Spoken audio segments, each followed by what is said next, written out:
Chairman पद के उम्मीदवार मुदस्सिर जमा खान साहब हमारे साथ हैं। अच्छा, जैसे ये आपत्ति दोबारा डलने वाली बात आ रही है, आपत्ति एक ये वाली डलने वाली आ रही है, जो एससी जैसे आरक्षण वाला जो मामला है, जैसे उनका 12% आरक्षण था अब तक और वो 20% या 25% की मांग कर रहे हैं, तो इसमें ये भी सुनने में आ रहा है इलेक्शन जो है आगे भी बढ़ सकता है। इस पर कहना क्या है आपका? पहले तो मैं ये बताऊं फराज भाई जी, आपके सभी दर्शकों को मैं सलाम करता हूँ, आदाब। दूसरा, मुझे हंसी इस बात पे आ रही थी कि ये बताओ मेरी इंक्वायरी कौन देता है कि मैं कहाँ को निकल रहा हूँ, तुम वहीं पहुँच जाते हो। अरे बस ऐसे हमारा तो भाई काम है, जो भी जितने भी कैंडिडेट हैं उनके पता रखना है कि कहाँ हट रहा, मगर फिर भी मैं सोचता हूँ जहाँ मैं जाता हूँ आप हो जाते हैं, एक इंटरव्यू ले लेते हैं मेरा। चलो, आपका जो सवाल था, देखिए संविधान के हिसाब से पहले भी रिजर्वेशन दिया गया था। सुप्रीम कोर्ट ने मध्य प्रदेश के चुनाव को लेकर एक रूलिंग दी थी, जो वहाँ के लोगों ने रेट डाली थी कि बैकवर्ड का जो रिजर्वेशन है वो आर्थिक शैक्षिक आधार पर होना चाहिए, क्योंकि बैकवर्ड क्लास की जो परसेंटेज है उसमें बहुत सारे लोग, बहुत सारी जातियाँ हैं और उनमें से बहुत सारी जातियाँ अपना ग्रोथ कर चुकी हैं, जो एक सीमित रिजर्वेशन उनको मिलना चाहिए, ये मांग की गई। तो एक ट्रिपल टेस्ट करके एक सर्वे है जिसको सुप्रीम कोर्ट ने मान्यता दी थी कि वो मध्य प्रदेश में लागू किया गया। तो जब सुप्रीम कोर्ट की किसी रूलिंग को एक स्टेट में लागू किया गया, उसी के आधार पर एक एडवोकेट ने रिट डाली थी कि उत्तर प्रदेश में वो ट्रिपल टेस्ट का सर्वे नहीं हुआ जो मध्य प्रदेश में सुप्रीम कोर्ट की रूलिंग से हुआ। उसके आधार पर वो स्टे मिला था और वो आदेश हुए थे कि ये सर्वे कराइए, और वो सर्वे कराने के बाद वो सर्वे की जो टाइम दी था वो हुआ, सर्वे जमा हुआ, सुप्रीम कोर्ट ने कबूल किया और उसको कबूल करने के बाद चुनाव की घोषणा हुई। अब जो रिट आप कह रहे हैं डाली गई है, उस रिट में वो जो सर्वे है वो अभी तक उनके हिसाब से वो सार्वजनिक नहीं करा गया था। वो सार्वजनिक करने के लिए कि उसमें किस तरीके का सर्वे बना है, क्या चेंजेस है, क्या वो सही है या गलत है, वो सार्वजनिक नहीं हुआ था। तो सुप्रीम कोर्ट ने ये कहा कि उसको आप सार्वजनिक कर दो, हार्ड कॉपी में भी और सोशल मीडिया पे भी, मतलब वेबसाइट्स पे भी, आप सोशल नेटवर्किंग पे भी उसको डाल दो, जिससे कि हर आदमी उसको वहाँ से अवेलेबल कर पाए कि क्या सर्वे बढ़ा है, क्या चेंजेस आए।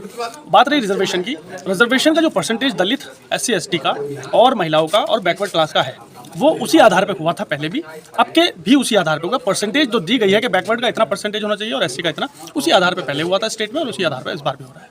अच्छा, मेरा एक सवाल है, अभी हमारा किरतपुर का सबसे बड़ा मुद्दा है सरकारी अस्पताल, क्योंकि अगर खुदा ना खास्ता कोई रोड पे एक्सीडेंट होता है और किसी को ज़िंदगी सिर्फ 10 मिनट की अगर होती है और वो सरकारी अस्पताल पहुंचता है किरतपुर के, तो वो उसे बिजनौर रेफ़र कर देता है, और कई बार ऐसा भी हुआ है कि बीच में भी उसकी जान चली जाती है। अब मैं अगर आपसे ये कहूँगा कि आपने जो है इस पर कुछ नहीं किया, आप कहेंगे कि मैं चेयरमैन थोड़ी ना हूँ, मगर अब जैसे माहौल है इस टाइम, अगर आप चाहें तो इस पर बहुत बड़ा कुछ ना कुछ हो सकता है, और एक्सरे मशीन है, अल्ट्रासाउंड मशीन है, ये भी आ सकती है। क्योंकि अगर जिस तरह से आपने अभी रिजर्वेशन के बारे में बताया है, तो इसके हिसाब से जितना अगर मैं देखूं और कैंडिडेट के हिसाब से, तो आप सबसे बेहतर जानते हैं कि क्या चल रहा है और क्या हो सकता है, और कानून के बारे में भी आपको बेहतर पता है, तो इसके बारे में भी कुछ सोच रहे हैं आप इसके बारे में? देखिए, जिस प्रोसेस की आप बात कर रहे हैं उसको देखते हुए हमने समाजवादी सरकार में भी मांगे की है। जब समाजवादी की सरकार थी, हम विपक्ष में भी नहीं हैं, पर हमने उसको मांग किया था। जब भारतीय जनता पार्टी की सरकार आई तब भी हमने उस मांग को रखा है। अभी विधानसभा चुनाव से पहले जब गठबंधन का चुनाव था, तब भी हमने मेमोरेंडम सिर्फ अस्पताल को लेकर नहीं, किसानों को लेकर भी दिया। हमने हर महल्ले में जाकर ये जागरूकता फैलाई कि आप वोट देने से पहले मोहल्ले की समस्याओं को विधायक के सामने रखिए और मेमोरेंडम के रूप में पेश कीजिए, जिसकी एक रिसीविंग आपके पास भी हो, और जब वो विधायक बन जाएं तो आप उस काम को उनसे करवाने का अंजाम लें। हमने भी रखी थी, मेमोरेंडम पेश किए गए, मेमोरेंडम रखे गए, हम यही कर सकते थे उस वक्त, और मैंने जितने लोगों को समझाया था, जिसने किया मुझे नहीं पता, बट मैंने दिया था। अखिलेश जी जब किरतपुर में आए थे तब भी हमने मेमोरेंडम उनके स्टेज पे उनको पकड़वाया था, जिसका कमिटमेंट भी किया था उन्होंने जब गठबंधन में चुनाव चल रहा था। देखिए, ये काम MP और MLA का है फराज भाई, हमारा काम है MP MLA से काम कराना विपक्ष बन के। जब हम MP और MLA से मांग रखते हैं तो किरतपुर की जनता हमारे साथ उस लेवल पर नहीं खड़ी होती है। अगर जैसे अभी इस टाइम अगर पूरा जवाब ले लीजिए, मेरा कहना, अब आपके साथ बहुत पब्लिक है, आप ये वाली बात अब नहीं कह सकते कि आपके साथ अभी पब्लिक नहीं है। यार फराज भाई, आप एक चीज़ को समझा कर जी, चुनाव में मांगे नहीं रखी जाती, चुनाव में घोषणा की जाती है कि मैं क्या करूंगा, मैं क्या करके दिखाऊंगा। चुनाव में धरने नहीं दिए जाते, मांगे नहीं रखी जाती। चुनाव में मैं जाके अगर ये सोच लो तुम विधायक के घर के सामने जाके धरना दूं, इस वक्त 1 महीने में चुनाव है, वो चीज़ अच्छी नहीं है। उस चीज़ का होना अलग है। हम सवाल कर सकते हैं और ये कह सकते हैं कि अगर मैं चेयरमैन बना तो मैं इन लोगों से इस चीज़ के लिए मांग करूंगा और ये कराऊंगा।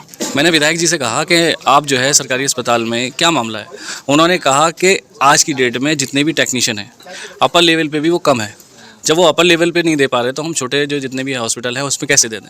मैंने उनसे कहा कि हर डिपार्टमेंट में एक जो है कॉन्ट्रैक्ट बेस पे बंदों को रखा जाता है, थर्ड पार्टी वेंडर रखे जाते हैं, वो हर जगह मिल जाते हैं। तो ऐसा क्यों नहीं हो रहा कि थर्ड पार्टी वेंडर यहाँ पे टेक्नीशियन मिल पा रहे हो कहाँ पे? सरकारी अस्पताल के लिए इस तरह से। देखिए विधायक जो है ना, जब जनता को फिक्र नहीं होती किसी चीज़ की, जनता को सवाल नहीं करती। हमारी जनता को किसी से भी सवाल करने का न तो अधिकार सा है, क्योंकि उनको दबाया जाता है, डराया जाता है, ना ही किरतपुर में किसी ने कभी सवाल करा। मैं सवाल करता हूं और मैं करता रहूँगा। जब तक आप किसी मांग को नहीं रखेंगे, सवाल नहीं करेंगे, तो किसी के सर पे जूं नहीं रहेंगे। भाई समाज, अभी इलेक्शन आए, मुस्लिम पॉपुलेशन ने ये सोचकर वोट करा कि हमें बीजेपी को हराना है, और समाजवादी को वोट दिया। ना ही उनका मैनिफेस्टो देखा, ना ही उनका देखा कि वो हमारे लिए पहले क्या करें। CNRC में क्या अखिलेश जी खड़े हुए थे, क्या हमारे जब लाठियाँ पड़ रही थी जिला बिजनौर में, कई लड़कों के गोलियाँ लगी, तो कितने स्तर से हमें समाजवादी ने सपोर्ट करा, हमारे साथ खड़ी हुई बिना सोचे समझे, बिना किसी मांग के। उन्होंने समाजवादी को सिर्फ ये सोचकर कि बीजेपी को हराना है, समाजवादी को जिता दो। ये जो नफरत की धारणा होती है ना फराज भाई, आप अगर किसी के लिए इतनी नफरत कर लें कि उसको हराने के लिए आप दूसरी गलत चीज़ काम को कर लें, उसको हटाने के लिए दूसरा गलत काम आप करें, तो ये सक्सेसफुल नहीं होती और ये अच्छी नहीं होती। आप अगर बीजेपी से नफरत करते हैं तो उनका काम को लेकर कीजिए, और उसी धारणा में आप समाजवादी को भी डालिए कि समाजवादी ने क्या वो काम करे हैं या नहीं करे, क्या समाजवादी ने मुस्लिम पॉपुलेशन के लिए, कम्युनिटी के लिए काम किए हैं, क्या काम किए हैं। इतनी नॉलेज आम जनता को होनी चाहिए, उनसे सवाल करें। नहीं किया तो मत दो वोट। कांग्रेस ने सवाल उठाए थे, कांग्रेस ने उनके हक की लड़ाई लड़ी थी, हमने कहा वोट दो, नहीं दिया उन्होंने कहा बीजेपी को हराना, समाजवादी जीत रहे, समाजवादी को वोट दिया। तो ऐसी सिचुएशन में क्यों लीडर काम करेगा भाई? क्यों तो विपक्ष का लीडर काम करेगा जब उनकी कोई सुन ही नहीं रहा, और क्यों ही सत्ता पक्ष का लीडर काम करेगा जब उन्हें फ्री में वोट मिल रहा है, कोई पूछ ही नहीं रहा। अच्छा मुदस्सिर भाई, यहाँ पे आपका धोबियों में जो है ना एक जगह पड़ी है, वो है आपकी मुस्लिम इंटर कॉलेज की, और काफ़ी टाइम से पड़ी हुई है, और 800 गज़ में है शायद वो, और उसका अभी कोई इस्तेमाल नहीं हो रहा। अगर जैसे हम पार्क की बात कर रहे थे, नगर पालिका ये कहती है कि उसके पास ज़मीन नहीं है कि वो कहाँ बनाए, तो ऐसा भी हो सकता है कि मुस्लिम इंटर कॉलेज से नगर पालिका रेंट पे वो जगह लेके और यहाँ पे जो है आपका बैंक्वेट हॉल बना दे। देखिए बैंक्वेट हॉल को तो मैं नहीं कह सकता, बनने को पार्क भी बन सकता है, बनने को बैंक्वेट हॉल भी बन सकता है। देखिए फराज भाई, आपने कुछ सोशल काम करे, मतलब कुछ का मतलब ये मत समझना मैं कम कह रहा हूँ, आपने बहुत सारे करे, मगर पूरे वर्ल्ड के और इंडिया के हिसाब से मैं उसको कुछ मिला के दे रहा हूँ। आपने काम करे ब्लड के ऊपर, आपने और भी सोशल काम करे, आपने कैसे कर दिया वो काम? क्या आप उसको करने से पहले परमिशन नहीं ले रहे थे, या आप कहोगे कि भाई मेरे पास तो 1 रुपया नहीं था, मेरे पास पैसे नहीं था? आपने जब नियत करी थी तो काम हो रहा था, आप कर रहे थे, बहुत अच्छे से किया आप, है ना। तो जब तक आप आदमी नेक नियत नहीं करेगा, खिदमत खल की नियत नहीं करेगा, तो काम नहीं होंगे। ज़मीन होना हो भाई साहब, ज़मीन आ जाएगी, आप नियत करके देखिए। मैंने की है और मैं बना के दूँगा। जनता के हिसाब से मैं आपसे कहूँगा एक बात, कि आप वो जगह देख के आए। चलिए मैं देखूँगा, मगर आपको एक चीज़ और बताऊँ, मैं आपको मुबारकबाद पेश करता हूँ फराज भाई। आपके इंटरव्यू के बाद हमारे किरतपुर में विधायक जी का आगमन हुआ, 3 सड़कों का उन्होंने उद्घाटन किया, और क्योंकि हमने 26 जनवरी पर ये सवाल रखा था, जब वो एक सर सैयद स्कूल में गए थे, कि बच्चों को जिस तरीके से बिठाया गया था, मैंने उसकी आवाज़ उठाई थी। उस आवाज़ को उठाने के बाद आपने देखा कि आज उसको जब हमने पूछा गया क्या करा, तो बताया गया कि कली चूना हुआ है दीवारों पर, कमरों की दीवारों पर कली चूना करने से बच्चों को फैसिलिटी नहीं मिलती।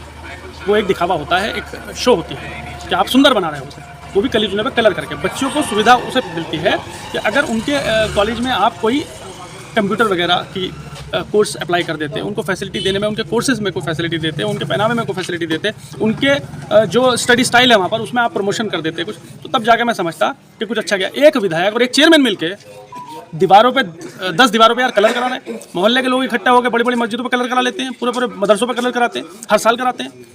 तो एक विधायक निधि से और एक चेयरमैन, 10 साल का चेयरमैन, 2 बार का चेयरमैन और 3 बार का विधायक मिलके एक स्कूल में कली करा रहा है, तो आपको इस बात पे हंसी नहीं आएगी? अच्छा आप लोग मुझे आपके इंटरव्यू के बाद ये रिएक्शन हुआ कि नहीं हुआ?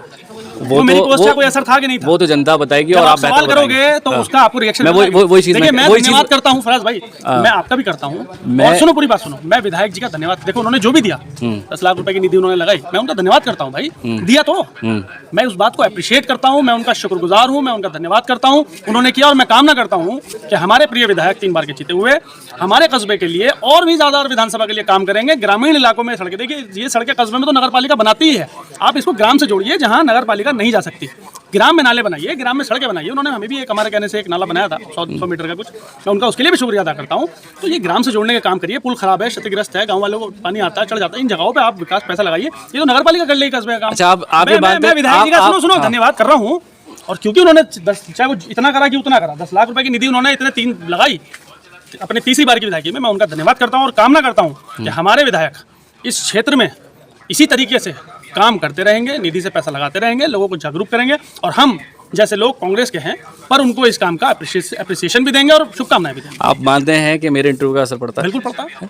अगर मैंने जो कैंडिडेट है उनसे अगर सवाल पूछ लिया कि आप क्या करेंगे, तो आज से पहले किसी भी पत्रकार ने मैं तो नहीं जानता हूँ कि कभी चेयरमैन का इस तरह से इलेक्शन हुआ हो और जो कितने कैंडिडेट खड़े हो रहे हो उनसे किसी ने ये सवाल पूछा हो कि हमने पुराने जो चेयरमैन है उन्हें तो देख लिया 10 साल, आप जो आ रहे हो आप क्या करोगे, इस तरह का सवाल उनसे किसी ने नहीं किया था अब तक, जहाँ तक मुझे लगता है। तो अगर ये सवाल अगर मैं कर रहा हूँ तो क्या गलत है? देखिए ये सवाल करते हैं फराज भाई, मैं एक चीज़ बताता हूँ। जब आप पढ़ाई शुरू करते हैं या आप पढ़ाई के साथ साथ मैं कहूँ, ये हमारे कल्लू भाई खड़े हैं, इन्होंने टेलर का काम शुरू करा, तो क्या इन्हें सबसे पहले उठा के कैंची दे दी गई थी? मास्टर साहब ने पूछा होगा कि तुम्हारा फ्यूचर प्लान क्या है, कि तुम टेलर का काम जो सीखना है तुम करोगे क्या तुम दुकान खोलोगे? नहीं, क्या तुम सुनो पहले पूरी बात सुनो, क्या आप बिजनेस करोगे? मास्टर साहब अगर आपको काम सिखाने से पहले 10 क्वेश्चन करते तो वो सही रहता, या आप जब काम में घुसे थे तो आपने सीधे जाके कटिंग करनी शुरू कर दी थी? धीरे धीरे करिए, आप पहले पूरी बात सुनो। इनका और एक चेयरमैन का बहुत बड़ा मामला होता है, मतलब आपके हिसाब से आपको पहले 5 साल दिए जाए, बस पहले सुनो। जी बताइए, मेरा जवाब पूरा नहीं, उसके बाद क्रॉस क्वेश्चन। जी। जब स्कूल में एडमिशन लेता है नर्सरी से लेता है, कहने का मतलब ये है कि एक तरतीब होती है, आपको पहले सवाल पूछने हैं जो 10 साल काम कर गया उससे, पूरी सुनना बात, पहले आप उससे पूछोगे कि आप बताइए 10 साल में आपने क्या किया, फिर आप जनता के पास भी जाइए कि क्या ये काम चेयरमैन साहब ने कराए किए हैं तो क्या अच्छे किए हैं कि बुरे किए हैं, नहीं किए तो आप क्या करोगे? चेयरमैन साहब ने तो ये काम नहीं किए जो वायदे करे थे, आपका क्या रिएक्शन है उस चीज पे? फिर आप जाइए उन कैंडिडेट्स के पास जो इलेक्शन लड़ने की तैयारी कर रहे हैं कि चेयरमैन साहब ने ये वायदा किया था, ये काम नहीं किए, अब आप बताइए आप क्या वादा 5 साल में, आने वाले 5 साल में आप क्या करेंगे? पब्लिक ने नकार दिया चेयरमैन को, पब्लिक ने कह दिया कि इन जो वायदे किए गए थे उन वायदों पे काम नहीं हुआ तो इस बार हम इस चेयरमैन को वोट नहीं देंगे। 10 इंटरव्यू डालिए ना लोगों के, जिससे लोगों को पता चले कि चेयरमैन की इस बात से नाराज है लोग, तो उसके बाद आप प्रत्याशी का हौसला बढ़ेगा कि मेरे लिए फील्ड खाली है, तो वो आपको बताएगा कि वो करना क्या चाहता है, उसके बाद आप जनता में। अगर एक बात बताइए, जनता का वोट बहुत कीमती है, 5 साल में एक बार वो वोट डालती है, अगर उसे यही ना पता लगे कि जो आने वाला कैंडिडेट है हमने 10 साल किसी को दिए वो भी बेकार हो गए, अब वो जो कैंडिडेट आ रहा है उसका भी नहीं पता लगे वो क्या क्या लेके आ रहा है, क्या क्या चीजें करेगा या नहीं करेगा, या वो जो वादे उन्होंने पिछले वालों ने किया कि वही वादे वो लेके आएगा और वो भी 5 साल निकालेगा, उसके बाद फिर वोट मांगने आ जाएगा। आपको जानकारी के लिए बता दूं कि जो मैनिफेस्टो वर्ड किसी ने अगर किरतपुर की राजनीति में चेयरमैन की दिया था तो वो मैंने दिया। उस मैंने ही कहा था कि मैरिज हॉल बनवाएंगे, मैंने अपनी चेयरमैन की तैयारी, मैंने ही कहा था ट्रेनिंग सेंटर बनेगा, मैंने कहा था मुफ्ती प्लाजा में ऑफिस बनाऊंगा, उसको मेरी तो बैकवर्ड हो गई थी, उसको कॉपी करके बढ़ा चढ़ा के 1 के 3 कर दिए, ट्रेनिंग सेंटर की जगह कुछ और डाल दिया, जनरेटर की लाइटें डाल दी, सीसीटीवी डाल दिए और मुफ्ती प्लाजा में ऑफिस मेरा कॉपी कर लिया, वो मैनिफेस्टो दे दिया गया। आज से पहले किसी ने, मैंने तो पिछली बार भी घोषणा पत्र दिए थे, मैं तो इस बार भी आपके सामने मैंने ऐलान कराया मैरिज हॉल का, और करता अभी तो चेयरमैनी दूर है, जब तक चेयरमैनी की समाप्ति होगी तब तक पता नहीं कितनी घोषणाएं करूंगा, आप तक पहुंचती रहेंगी। और मैं आपको एक चीज़ बता दूं, जब तक आप पब्लिक तक ये बात नहीं पहुंचा पा रहे कि चेयरमैन ने 10 साल में क्या किया और क्या नहीं किया, जब तक आप ये नहीं बता, अभी आपने कहा कि आपके इंटरव्यू का असर पड़ रहा है और ये लोग काम कर रहे हैं, पूरी बात सुनो, आपकी आलोचना नहीं कर रहा, सुनो मैं समझाना चाह रहा हूँ। जी ये मैसेज साफ साफ जाना चाहिए कि चेयरमैन साहब के वायदे पूरे हुए या नहीं हुए, और उसके साथ जनता का भी फीडबैक होना चाहिए कि क्या वो वायदे पूरे नहीं करे तो क्या आप उनको सक्षम चेयरमैन मानते हो, जो उनके जवाब है उसको सक्षम चेयरमैन मानते हो। उसके बाद चेयरमैन साहब ने एक भी इंटरव्यू नहीं दिया, तो आदमी प्रत्याशी सबसे पहले आपसे पूछेगा, मेरे से तो पूछ रहे हो, ये बताओ चेयरमैन से इंटरव्यू क्यों नहीं पूछा गया? अभी चेयरमैन साहब जब वहाँ उसमें गए थे माला चढ़ाने, वो कि भाई सड़क का उद्घाटन हुआ है, वो नाम लिखा गया विधायक जी का, और मैं कांग्रेचुलेट करता हूँ उनको, उन्होंने जो है माला चढ़ाई, पत्रकारगण वहाँ मौजूद थे, चेयरमैन साहब वहाँ मौजूद थे, दबा के सवाल पूछो, भाग थोड़ी जाते, आएगा जल्दी आएगा, भाग थोड़ी जा रहे थे वो, उनका जल्दी भाई आप पूछते हैं आपका वीडियो चल रहा है, अगर वो यूं करते तो पब्लिक देखती, पब्लिक कह देती कि भाई ये तो सवाल आएगा, उनका भी जल्दी आएगा। अच्छा मेरा एक लास्ट सवाल आपके माध्यम से मेरा पत्रकारों को ये रिक्वेस्ट करता हूँ कि इस तरीके की बातें चेयरमैन साहब के सामने रखी जाए, मेरा को वो चीज दिखाई जाए। मुदस्सिर भाई मेरा लास्ट सवाल, मेरा एक इंटरव्यू हुआ आपसे, ढोल वाला इंटरव्यू चल रहा था, उस बीच में सट्टा का सुल्तान, जुआ का सुल्तान, इस तरह के वर्डिंग आई, जनता ने उस पर ये पूछा कि ये चीज़ें किसके लिए कही गई? मैं बताता हूँ, देखिए मेरा हाथ आपने उस टाइम भी देखा होगा, मैं क्या कह रहा था, रुको मत करो, बाद में भी मैंने करा, उसके बाद इस तरीके की कोई आपके पास खबर नहीं पहुंची होगी। अब आप जो पूछना चाह रहे हैं किसके लिए कह रहे थे, मैं रोक रहा हूँ वो ठीक है, क्योंकि हम मान सम्मान की राजनीति करते हैं, हम मान सम्मान की राजनीति करते हैं, मैं इसलिए रोक रहा हूँ, इसलिए नहीं कि वो गलत नारे लगा रहा है। किरतपुर के अंदर मौजूदा सत्ता पक्ष ने सट्टे का काम कराया है, जनता मैं नहीं कह रहा, मुझसे जनता ने बताया कि वो कराया गया है, उसे बहुत अच्छे से प्रमोट किया गया है, सट्टा कराया गया है, सुल्फा बहुत तरीके से हमारे किरतपुर में आम हुआ है, जिसकी वजह से पक्के बाग में जो घटना हुई थी, वो उस बच्चा वो क्रिमिनल नहीं है, वो तो अभी छोटी सी उम्र का बच्चा था, उस बच्चे को सुल्फे से ही वो उस रिजल्ट पे पहुंचाया कि एक बच्चे को उसने मौत के घाट उतार दिया। कोटले में एक घटना हुई, नशा था। मलकान में एक घटना हुई आत्महत्या की, वो नशा था।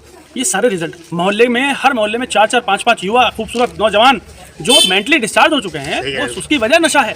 हमें दुख होता है इस चीज़ को देख के, तब वो जज्बात में नारे निकलते हैं। क्योंकि एक चेयरमैन बना दिया, 10 साल के लिए चेयरमैन बना दिया। अब चेयरमैन को मेरा मानना यह है कि अल्लाह का शुक्र अदा करना चाहिए कि अल्लाह तूने मुझे बहुत इज्जत दी, और अपने गलत रास्तों से हट के उसे सही रास्ते पाना चाहिए। और अगर उसके बावजूद भी मुझे ये पता चल रहा है किस बात के लिए सट्टा होता है, पैसों के लिए। आप पे इतना माशाल्लाह पैसा है, दिखता है यार, गाड़ी घोड़ा देख के मुझे पता चलता है कि पैसा वाला आदमी है। इतना पैसा में सट्टे क्या जरूरत है भाई। हमारे साथ थे चेयरमैन पद के उम्मीदवार मुदस्सिर जमा खां। आज जो बात हुई वो हुई जो जनरल नॉलेज की बात थी, जो जनता तक जानी थी। हर टाइम लड़ाई आपस में डिबेट। मेरा तो आप इंटरव्यू फराज भाई देखो, मैं तो समझ नहीं आता, जिस गली में जाता हूँ आप पहले मिल जाते हो। मैं ये नहीं कह रहा कराते, देखिए आपको मैं अप्रिशिएट करता हूँ कि आप मेरे साथ स्ट्रगल करते हो, मेरे साथ घर से निकल के आप इंटरव्यू लेना आते हो, यार ये काम है।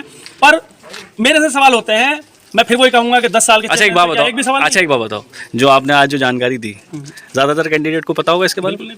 तो अगर इस तरह की जानकारी किरतपुर की जनता को पहुंच रही है तो उसमें गलत क्या है? मैंने आपको गलत नहीं कहा जी। अगर अप्रिशिएट करा, मैं सिर्फ आपसे इतना चाह रहा हूँ कि अगर लोगों को ये पता लग जाए कि इलेक्शन टल सकता है, इलेक्शन में देरी हो सकती है, उसके पीछे वजह क्या है, तो इसमें क्या बुराई है? मैं बुराई की बात नहीं कर रहा हूँ, मैं आपसे सिर्फ ये कहना चाह रहा हूँ कि जिस इंसान ने, एक बच्चे ने 10 साल बिना चेयरमैन रहते हुए लगातार स्ट्रगल करा, हर मुद्दे पर आवाज़ उठाई, उसकी सीट पहले बैकवर्ड हुई, वो संघर्ष में रहा। उसके बाद उसकी सीट ऐसी हुई, वो संघर्ष में रहा। आज मुझे 35 साल के बाद, सामान्य सीट होने के बाद, मुझ जैसे युवा को लड़ने का मौका मिला 35 साल के बाद। जब मैं पैदा हुआ था, जब से अब आगे पता नहीं कब होगा। फराज भाई, मैं सिर्फ ये कहूँगा कि मुझसे इतने सारे सवाल और 10 साल वाले से एक भी सवाल नहीं। इंशाल्लाह जल्दी होगा। वो जल्दी कब होगा? 1 साल पहले आपने इंटरव्यू लिया था, वो डिलीट हो गया, उसके बाद आप 1 साल तक इंटरव्यू नहीं ले पाए। वो जल्दी कब आएगा भाई, मुझे पता नहीं। मैं तो आपसे गुजारिश करूंगा कि आप इस बिल्कुल निष्पक्षता से हाँ, बिल्कुल आप उनसे सवाल पूछें, और जब पूछें, मैं आपको एक सबके सामने इस लाइव वीडियो में कहता हूँ कि आप मेरा उनसे लाइव डिबेट कराइए, रिकॉर्डिंग पे नहीं, लाइव। 10 मोबाइल लाइव सामने खड़े कीजिए, पत्रकारों के लाइव डिबेट कराइए। मैं उनको चैलेंज करता हूँ, बड़े भाई की तरह, दुश्मन की तरह नहीं, बड़े भाई की तरह, अपने चेयरमैन की तरह, कि मेरे चेयरमैन रहे, 10 साल मेरे नगर के चेयरमैन रहे। बड़े भाई की तरह मैं उनको पुकारता हूँ कि मेरे बड़े भाई आइए, सामने आइए, मेरे कांधा मिला के मेरे साथ खड़े होइए। आप जनता के सवाल पूछना, मैं अपने सवाल पूछूंगा, क्योंकि मैं भी जनता में हूँ। और देखते हैं चेयरमैन साहब क्या जवाब। अगर चेयरमैन साहब जवाब देंगे संतुष्ट करने वाले, तो मैं चुनाव नहीं लड़ूंगा, चेयरमैन साहब को समर्थन कर दूंगा। ये थे हमारे मुदस्सिर जमा खां, चेयरमैन पद के उम्मीदवार। मैं मोहम्मद फराज, किरतपुर न्यूज़।